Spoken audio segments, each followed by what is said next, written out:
আসসালামু আলাইকুম, welcome back to my channel. আজকে আমি তোমাদের সাথে খুবই সহজ উপায়ে 2 মিনিটে কিভাবে তোমরা প্যান্ট কাটিং প্লাজোটা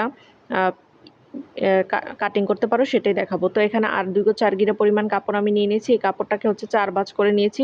4 ভাঁজ করার পরে হচ্ছে বন্ধ অংশটা আমার দিকে আর খোলা অংশটা হচ্ছে আমার সামনের দিকে।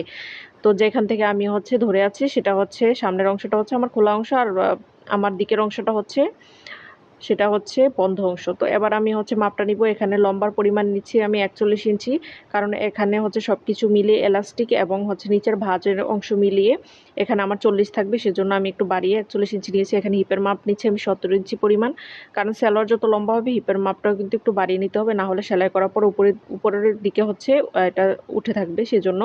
তো নিচের অংশ হচ্ছে আমি এখানে নিচ্ছি 10 ইঞ্চি পরিমাণ, যেহেতু প্যান্ট কাট প্লাজো সেজন্য হচ্ছে আমি একটু কমিয়ে নিয়েছি 10 ইঞ্চি পরিমাণ সেলাই সহ। তো আমি এখানে 8 নিব, আর আমি নিয়েছি হচ্ছে 10 ইঞ্চি পরিমাণ। তো সালোয়ার নিচের অংশের মাপটা কিন্তু অবশ্যই পায়ের নিচের অংশ অনুযায়ী, যার মানে এক একজনের এক এক রকম হয়ে থাকে, সেটা দেখেই কিন্তু মাপটা নিতে হবে। তো 10 নিলে কিন্তু যথেষ্ট পরিমাণ হয়ে যায়।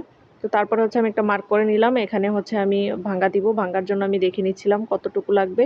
তো এখানে হচ্ছে খুব বেশি ভাঙ্গা দেওয়া যাবে না, কারণ হচ্ছে সালোয়ারটা এমনিতেই হচ্ছে অনেক লম্বা কাটা হয়েছে সেজন্য। তো তারপরে হচ্ছে আমি এখানে কলির অংশটা নিব। কলির অংশটা দিলে হচ্ছে বসতে অনেক সুবিধা হয়।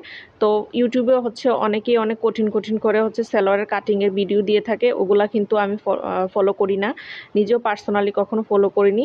আর তোমরাও ট্রাই করবা না করার, কারণ আমি হচ্ছে সবচেয়ে সহজ নিয়মে কোনো কিছু না লুকিয়ে হচ্ছে তোমাদের ভিডিওটা দিয়েছি। তোমরা কিন্তু যারা বিগিনার্স আছো খুব সহজেই কিন্তু তোমরা কাটতে পারবে। তো এখানে 4 ভাঁজ করে কিন্তু আমি কাপড়টাকে কেটে নিচ্ছি। ঠিক এইরকমভাবে একটা ত্রিভুজ আকৃতি হবে। তো ভালো লাগলে অবশ্যই চ্যানেলটাকে সাবস্ক্রাইব করে বেল আইকনটা প্রেস করে রাখবা, আর ভিডিওটাকে অবশ্যই লাইক দিবা, শেয়ার করবা আর কমেন্ট করবা।